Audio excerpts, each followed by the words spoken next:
Welcome to Masters of Momentum, where strategy has soul and leadership drives real impact. I'm your host, Sharika Himes. And I'm Raquita Coleman Williams. And listen, today's episode, this one hits different. Let me tell you, yes, because we're talking about what it really means to lead from the inside out, not just with policy and power, but with purpose, presence, and a whole lot of heart. Our guest today is someone we deeply admire. Tish Towns is Executive Vice President and Chief Administrative Officer at Regional One Health. She's a high impact leader, a respected voice in civic and healthcare spaces, and more importantly, she's a woman who knows how to lead well without losing herself in the process. So she's here to share what it takes to lead large systems while staying grounded and how empathy and equity aren't just values, they're actually strategy. We're honored to have you. Thank So you. happy I'm to glad have to you be here. here. Thank you. So, Tish, welcome to Masters of Momentum. Let's start personally. What does it really mean to lead from the inside out for you in this season? So for me, leading from the inside out is leading with your heart. Mm, Having a heart for what you do, having love for what you do, being passionate about it. And that's not being overly aggressive, it's not being arrogant, but it's just caring. mm, And caring starts from wow. your core values.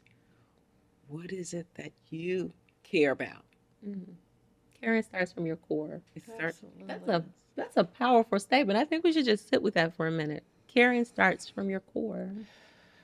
I received that. I received that too. I Thank received you. that. Already, it's a powerful interview. Thank you. Tish, you are regarded as a leader who's had a lot of achievement and a lot of accomplishment and a lot of integrity around the way you do the work you do. And in order to do that, that means you have to carry a lot professionally. What practices or rhythms do you rely on to stay emotionally and spiritually centered? so my first practice is my faith. Mm. In my church, I've got a wonderful church family. I've been a member of my church for 40 years. I've got a great pastor. They support me, right? I grew up at another church until high school, but then when I really think about it, and we grow in our faith, right? We grow in our faith. We have to believe and trust God. And sometimes we have moments where, oh, is that what you really meant? Mhm. But I tell people all the time, if I go back to my childhood, my maternal grandmother was the first woman to lead a church in the Northern Mississippi Conference of the African Methodist Episcopal Church. Wow. So that's my core. That's my foundation. And so to be rooted in my faith is where I start. Mhm. Uh, I move with the spirit of humility. I am very intentional about being able to meet people where they are. Yeah. I tell people all the time, there are a lot of things you can take from me. There are a lot of things about me that you may or may not believe, but I am going to always start with you because of my faith, my upbringing, my humble spirit Mhm. from a seat of integrity. Yeah. So good. I'm going to speak the truth. And I'm going to speak the truth to you in a way that is at your level.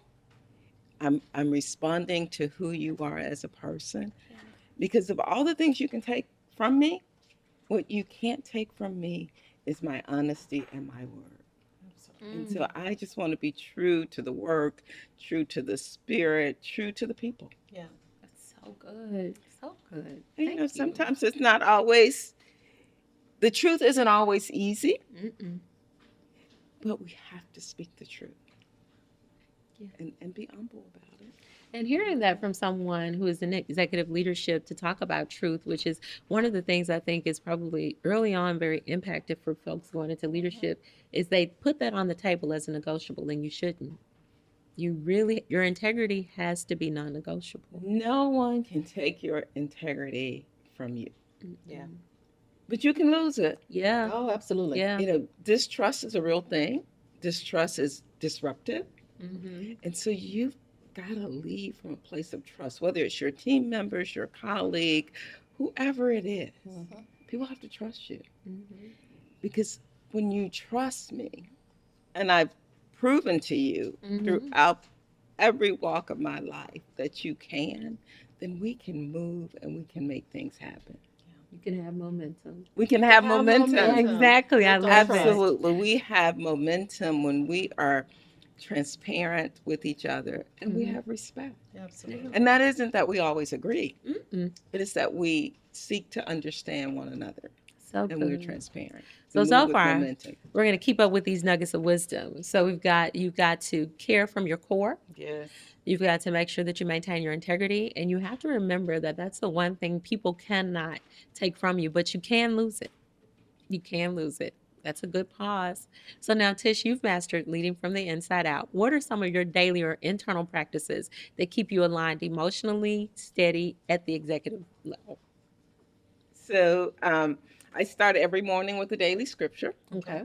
That's easy. Mm. I'm not a big reader. I don't have a lot of motivational books. I got a Bible. Mm-hmm. It never changes.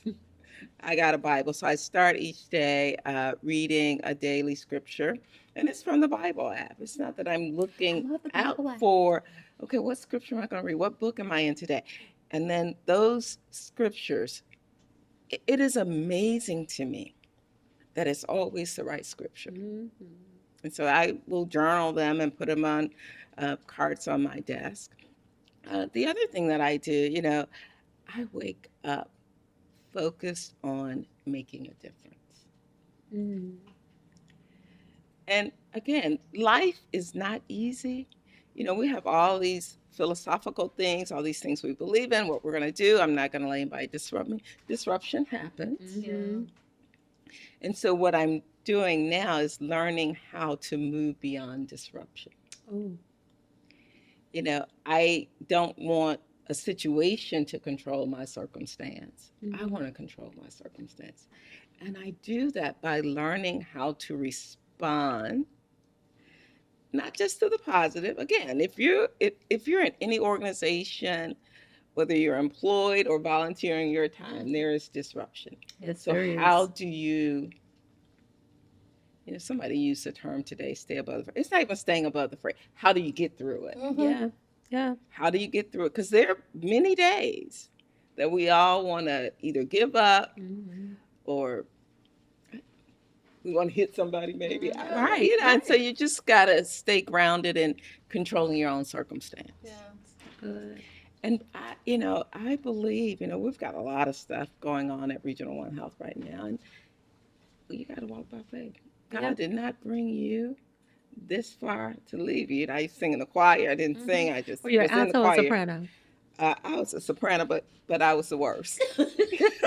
So you were just a very successful alto. I was just in the choir because that's where I was raised in the Baptist church, right? You were contributing. That's I was right. contributing, yeah. And so we learn that as we mature in life. Mhm.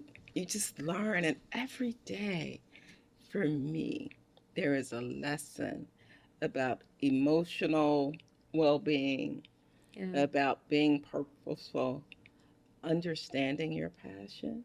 When I left Melrose at 18, I didn't really know what I wanted to be. I decided I was going to be a nurse. Well, 45 years later, Mhm. things have turned out a little differently. And so Wow. we grow, learn, change, respond every day. Wow. And we could never, ever, I tell people all the time, I am a continuous learner. I want to learn something new every day. I want to learn something about myself, Mhm. even at this stage in life, Yeah. because that only helps me continue to do the work that I've been chosen to do. Let's talk strategy. What's one of the most underestimated skills leaders need to sustain long-term impact in large organizations? So there are a lot of skills I think about. So discernment, Mm. Yes. communication, Mm. vision. Before I can have a strategy to execute on, I must have a vision for what it is I want to achieve, right? And so now that I have a strategy, somebody's brought into my vision, whether it's leading the organization or leading whatever civic group you're in, they believe in it. So now, how do we get there? You can never, ever go anywhere alone. So I got to be a good communicator. Mm-hmm. I've got to have relationships. And these aren't necessarily relationships that say, oh, yes, we believe and we're going in that same direction. But there are relationships that say, yes, I get it, but. Mm-hmm. Yeah, Okay. challenge you. Yes, I get it, but no. And then you begin to execute successfully because no one can do it alone. Discernment, communications, relationships, all from your core. So good, so good. Now, Have a vision and make it plain. have a vision and make it plain. Can you tell the people what you mean by discernment, though, for those that don't know? So Mhm. when people ask me what's your superpower, I say it's discernment. Mm. It's being able to read the room, Mhm. to respond to your gut. No one else knows what you see or hear when you are reading the room, but you've got to know that, right? Gets back to self awareness. Mhm. I understand that this is what I believe they're trying to accomplish, or this is what's happening here. Mhm. And when you do that, you might lend yourself to asking some good questions, some tough questions to those in the room. Because you must first seek to understand. And that superpower of discernment, for me, gives me appreciation of what I believe is happening. Now I seek to go and validate if that's what's really happening. Well, that's so And good. you can, discernment allows me to and read people and understand motive. That's It good. does. That second part is so important. Understand motive. I don't think enough leaders really take the time to truly extract or try to determine what's the motive. What's the motive behind your support? What's the motive behind your challenging or your opposition? What's the motive behind your frustration? We leave so much on the table Yeah, why by do you not believe even in just, it? and even just asking directly, what's driving this behavior? I like to ask people, what's driving this behavior? Why do you want that? Right. And you'll be surprised at how many people don't even have an answer for that. I think that's a good transition into my next question for you, Tish. Is I know from your value system and even in this conversation today that health equity and service execution aren't optional for you. So how do you keep that front and center when making decisions that affect both patients and employees? So, why should I want your outcome to be any different than yours? Mm. And it goes back to when I say meet people where they are, I mean that. Mm-hmm. If I am going to be a healthcare leader in this community or anywhere, irregardless of how you got to my door, Mm-hmm. the way you go out has to be the same. And that's about your outcome, right? And so Right. you instill that in your team members. The people on your team have to believe that. Yeah. Equity is a real thing. It's not a dirty word. It's just that it's the right thing to do. Absolutely. Right? Mm-hmm. And then your other part of your question was, what did you ask me? Because So I can go down a rabbit hole. no, We talk it's about okay. equity. No, it's okay. And so it was about health equity and service execution level from, and that would be more about just the folks on the team or the people within the Consistency, organization. commitment to excellence. Mm-hmm. What we want to do, it's not perfection, Mm-hmm. but it's delivering it in a way that's excellent. Now, excellence might look different to you. It might look different to you, certainly might look different to me. So for me, working with my team, let's agree on what excellence is. Absolutely. Mm-hmm. Let's agree on what it is because we all come from different backgrounds. Right. And different backgrounds and different experience in life, I promise you, it is the best recipe because it forces you Mm-hmm. to understand perspective, to appreciate disagreements and storming and all of those things we learned 30 years ago about how you make something better. Yeah. But you get to share goals. Yeah. because I can't be excellent if everybody who's on the team doesn't have the same definition, right? So good. Synergy around defining excellence. Defining excellence. And defining failure. I think the team has to have a real understanding of what failure is. What failure? So you And need what to do you know do with that failure? exactly. So you can see it when it's approaching. So you understand we're going in the wrong direction. If you don't define excellence and you don't define failure, then how do you know what you're looking at on the journey? Absolutely. What Yeah. are you trying to achieve? Yeah. And did you get there? Because Yeah. again, you haven't defined it. It has not been defined, and failure should be an option. Absolutely. Because again, in life, in work, and everything we do, we learn and we grow. Right. Now, failure on the same action repeatedly is not an option. Right. But you've got to, and I'm going to tell you this. I tell people all the time, I am not competitive. And they'll go, well, that's not how you behave. I promise I'm not. But, for a long time, most of us had a fear of failure. Yeah. It was taught to us, right? You got to get it right. No, you got to learn. And sometimes the only way you learn is through failure. Yeah. And so I don't know, like lately when I interview, people always ask, or I ask, tell me about a failure and how you recover from it. Because we've got to get over that fear. Again, it's not repeated failure on the same activity, but you got to learn something to grow and keep moving. Yep. Or Queen likes Fail to say, forward, fail that's what I was about fast, to say. fail forward. Fail fast and fail forward. Get up and go, right? Get up Absolutely. and go. Yeah. Yeah, so good. That's another lesson that I'm being perfectly honest that I learned late in life. Yeah. Because it's about results. It's about Same getting here, it I right. think, It's too. like, okay, well, that didn't quite work out like we planned, but okay, we'll keep going. When I think about my own professional journey, I think about the challenge I had at finding identity. Like, okay, who am I beyond the work, or who am I beyond the title? Once you kind of get to a space in life where you've achieved some things, you've achieved some milestones, it's like, what is my identity beyond that? Right. You wear a lot of hats. What advice can you give young people who are trying to figure out how to have identity, what their identity is, and how to keep that intact, trying to move in different spaces? Know who you are. And I don't mean like, okay, you're right out of college, you know who you are. It's a discovery process. Yeah. Discover who you are. Discover what your passion is. Discover where you want to raise your voice. You don't have to raise your voice in every space. Good.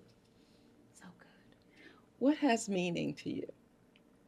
And that's evolutionary. I would love to say I knew it at 22, but I did not. And maybe some days I think, do I know it? Do I know it now? But find your passion, and that is rooted in your values. Yeah.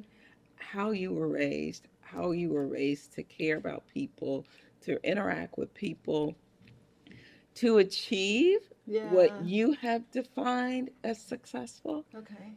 We used to let everybody else define our success, right? But success for you may not be having a seat in the C-suite. Right. It may be having a beautiful family and being able to provide for your family, right? It's just different. But we have to define what success means for us, because that's where you get joy. That's where you're able to maintain your passion to do the work or to do whatever it is you do. But we can't let society define it for us. Gets back to some of the things we talked about earlier. Self-awareness. What's your superpower? What do you like to do? Yeah. Yeah. Good. What was a moment for you of real discovery? A moment of real discovery. So I'm gonna go back a little bit. I have been very, very, very fortunate. I had a great circle of extended family. Before I moved back home, now 16 years ago, I moved every 3 to 4 years, right? And it was for me, one, having people say, hey, the first CEO I worked for said, I'm moving to Columbus, Georgia. Would you like to go with me? I was like, oh, yeah, sure. I know one person there, long story. And so my moment of self discovery was when I realized that I knew how to connect with people. Mm. And I like to consider myself a connector. I am very happy to introduce you to the next person, and that because that's how we build bridges. That's how we get work done. I have zero desire to be selfish with my connections. And that has proven to serve me so very well. Yeah. You know, a lot of people know my name and I know a lot of people's names, and I can tell you I'm all if you call me, I'm probably gonna say, I know somebody I can connect you to it. And I'm gonna do that because it's the right thing to do. That has helped me get to where I am, and I have an obligation to help others. And to do it in a way that, I, we're not territorial. When I do it for you, I'm expecting you to do it for somebody else. Exactly. Mhm. Pay it forward. That's all I want for you. It's so good. But I'm very happy to share. Mm. Happy to share. We don't build walls around our knowledge here. No, My we do friend not. Kayla We do likes not to say gatekeep. that. No. So now, before we continue, listeners, we want to invite you to take a pause. What are you carrying right now in your leadership life? Yep, I want you to think about it. What are you carrying right now in your leadership life? What part of you needs more attention, not just more achievement? Really want you to think about that. What part of you needs more attention, not just more achievement? And let's come back to the conversation while you think about that and have that on your mind. Tish, how do you balance organizational responsibilities with your deep commitment to community and civic impact? So there's a little selfish part of me. Mm-hmm. Many people don't know this, but I'm an introvert at heart. I really am. It's hard for Me people to too. I'm a believe. socialized Yeah, introvert. I'm a socialized introvert. And so balance for me is being at home, Mhm. being quiet, Mhm. maybe watching TV, maybe cooking, and that's where I find balance. Mhm. I travel a lot with my friends, but the rules are we're not talking about work, we're just out having a good time, whatever that means to each one of us. And I don't struggle with this. Again, I'm an introvert, but it feels good to get out in community and give back. Mm. I remember when I first came back home, I would be down at Harbor Town, and people go, Tish, you're back. What are you doing in Memphis?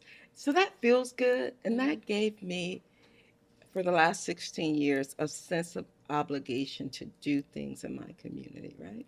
Because this is my hometown. Yeah. This is my hometown, and so I tell people all the time, it energizes me to see people say, "Oh, you're back." Now they don't say it as much. It's been 16 years, and so to recharge, I've got to go spend time by myself or with a few friends out of town. But it's hard not to give back to the community. I agree.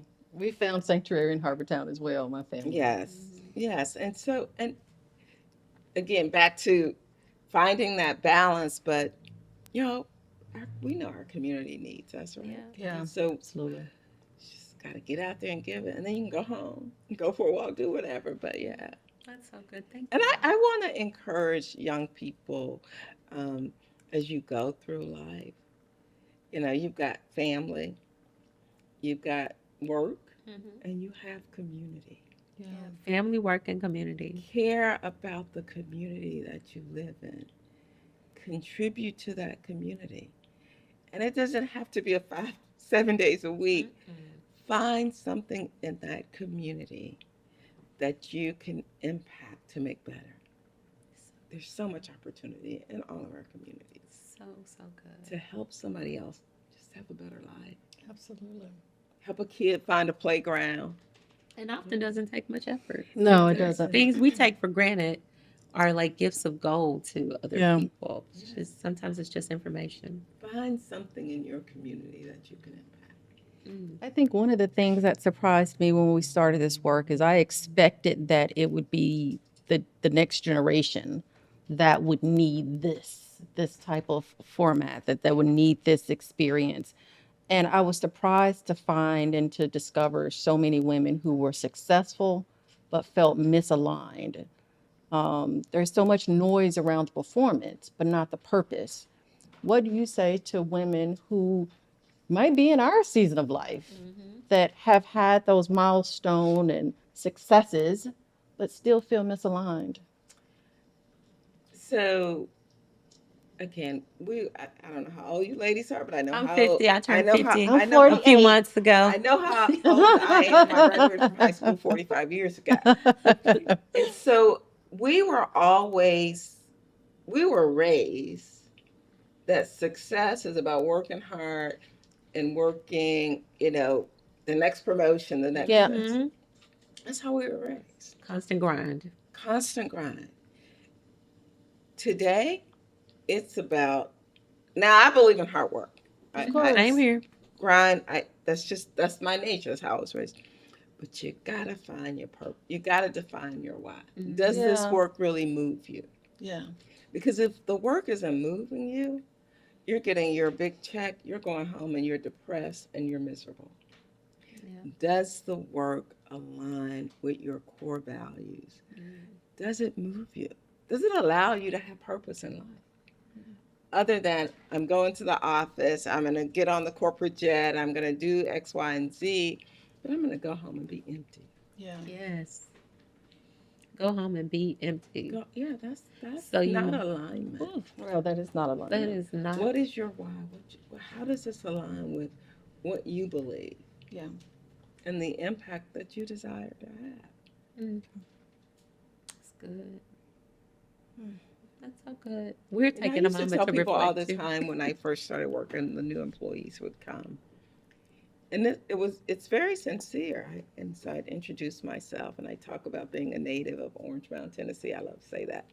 I said, but I get in my car every day with one purpose, and that is to drive down Jefferson, walk into a building, and give it everything that I got Yeah. to make a difference for the patients, for the employees, and for others in this community who have an opportunity to look at me and say, oh my gosh, that's that girl from Orange Mound. So I want to walk in every day and give you all that I got, my absolute very best. Because I'd like for you to see that and think about what is your best? What is it that you want to give? Mhm. And I can tell you, we all have it in us to do it. We really do. Modeling excellence. I love it. Modeling excellence. So good. Thank you for that. So, what's fueling your momentum in this current chapter of your leadership journey? What's fueling my momentum? Mm-hmm. Oh my gosh. Gosh. Impact. So the work that we're doing at Regional One Health to build a new campus, to Mm-hmm. transform the way this community has always thought we should deliver health care. Um, that's fueling me. It gives me so much energy. It's so good. It's hard now. It's hard work, but it is impactful. When I first came home, my pastor would say, "Whoa, how's the man?" This kind of paternalistic. I said, "It's good work being done. It's work that's needed in this community." Yep. So that fuels me, and I think all of my all of my nieces and nephews, the 40 that I have, just watching them grow 40? and flourish. Well, they're not all mine. Okay. But you probably got I some love it. I children got can some. adopt. Oh, listen, I do. I have them. And just being able to converse with them and to Mhm. see them matriculate through life. Some of them now have families. I had 3 to graduate from college this year, and just being able to Congratulations. connect with them fuels me. That's so good. Because I want them to have goals. Again, goals based on your definition of success. Yeah, that's so good. Keep your ability to define success for yourself. Now, Tish, thank you for being so honest and candid.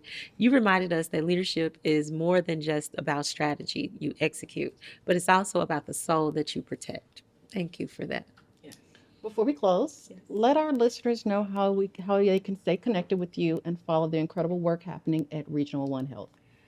Oh, great. So, to follow all the work that's happening at Regional One Health, please log on to www.regional1health.org. And then for me, I am on LinkedIn. My name is Tish Towns. Isn't that something? You can also find me on Facebook. I'm learning some of the other social media platforms, and when you see me in the community, say hello. Love to stop and have a chat. I tell people all the time, I lived in Dillon, South Carolina. There's a population of 40,000 people, so I couldn't go to the grocery store without being stopped. Love to chat. Love to talk to young people about their goals and what they want to do. And so, yeah, just find me. I'm out here. So good. Make sure you connect and make sure you support the wonderful work happening at Regional One Health.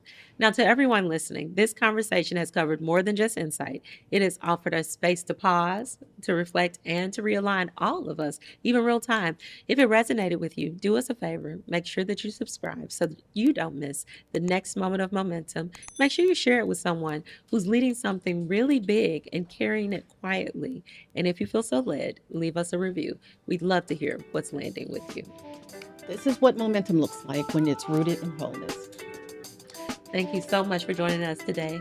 Tish, we appreciate it. Let's go build momentum. Thank you. It was my pleasure to be here. Thank you. Great. Thank you.